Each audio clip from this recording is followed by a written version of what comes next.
to introduce you six Idylles Opus 24, number 5, Allegretto Tranquillo by Agathe Grondahl. First, I'm going to introduce you the composer Agathe Grondahl. She's a Norwegian pianist composer, and she was born in a very wealthy family in Norway.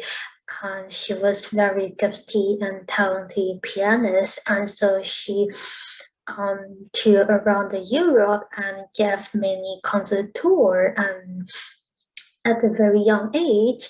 And besides playing piano, she was also a very talented composer, and she studied with many famous composers such as Hans Bülow and Franz Liszt. But even so, she was born in the very late Romantic period. Her musical language kind of remained very conservative style. A lot of her music are actually modeled on composers such as Schubert, Mendelssohn, and Schumann.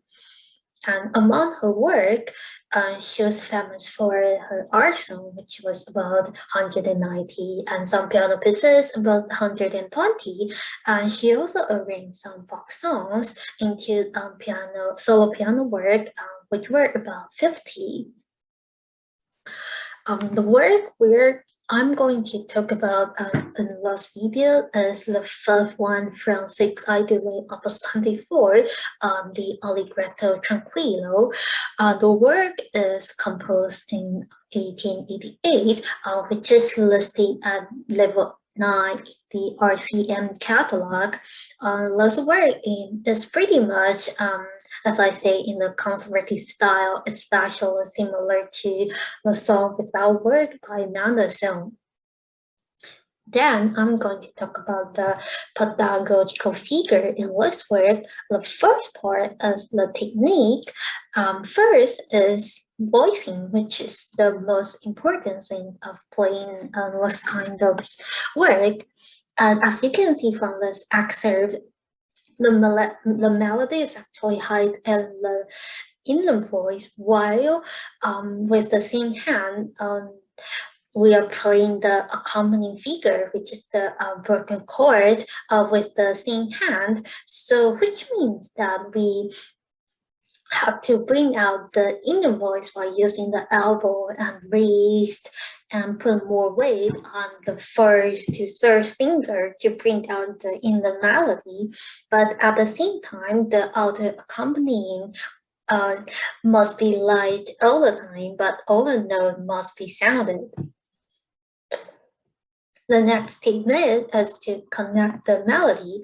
As you can see from this excerpt that the melody is switched from the right hand in first bar to the left hand in second bar. And so the point is to remain the same on touch, mood, dynamic, and so on. And so to trying to connect the melody in a smooth way is also the point of playing this work. The next technique is hand pressing, which will sound a little bit intimidating to some students. As you can see from the excerpt, the note in the red circle are played by left hand, and so some note in the treble clef, which were played by the left hand, is actually over across the right hand. And so to play this is actually to think of we play one key and then bounce to the next key naturally, so to avoid the hard sound. The next technique is the finger scratch or wrist rotation. And so from this excerpt, especially the left hand part, that we're playing the kind of Allegretto figure, but with the very loose and flexible elbow, arm, and wrist, and to use the rotation of this body part to play this kind of figure. And also to bring out the baseline of this part, and especially from in the third and fourth bar, the student can practice how to center on the third finger and to do a rotation around the third finger and to achieve an aciculus kind of figure flexibly without any tension and tightness. Next one is paddling.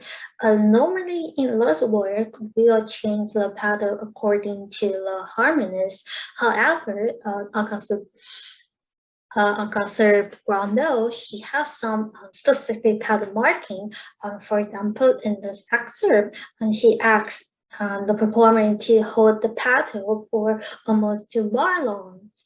And in this situation, that we must mix the harmony together, since this is what the composer asks us to do, and so we should follow her indication and to play exactly the same way. But at the same time,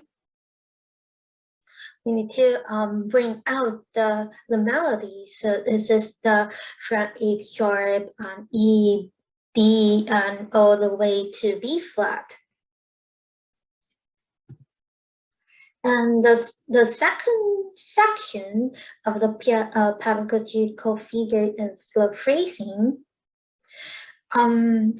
This work in particular is pretty similar to song, since it just is modeling on Mendelssohn songs without words, so we can imagine how singer will sing. They need to breathe between phrase, and so we can encourage the student to feel also the breath between each phrase, not to rush at the end, also to rush the start of the next phrase. So it was example. So we have to tell them that they need to end beautifully at the fourth bar in the first line, and so after the end of the phrase, and take a tiny bit of breath before they start the second line. And also, you can also see that in the red circles, there are many huge lid and the melody line.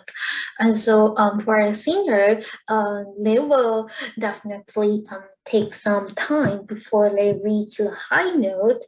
And so, and to think about in this way, we can actually tell students to agonize the lid and to enjoy the lid and to take some time before they play the high note. And so in that way, we can bring out more drama and more color and tone in this music.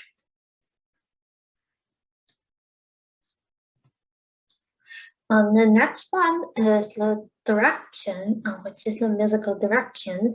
In this case, you can see there are many descending line from D to A, or from G to G, and such. And so we can still show the student that all the music should have some sort of direction, and to ask them to move forward so the music can flow naturally and more lively. And the third section is about theory. So the first one is this work is in ternary form, or we can call it a ABA form, or call it a song form. And so we can show students that if there is any difference between the first X section and the recap X section, and also if there is any difference between A and B section in terms of character, figure, or key, such and such.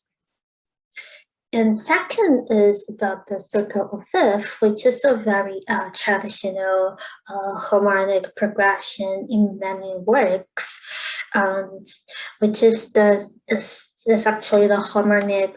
They move in the relation of fifth interval. So in this case, it goes from C to F, which is the inversion of fifth, which is fourth, and go to B flat, E flat, and go to A.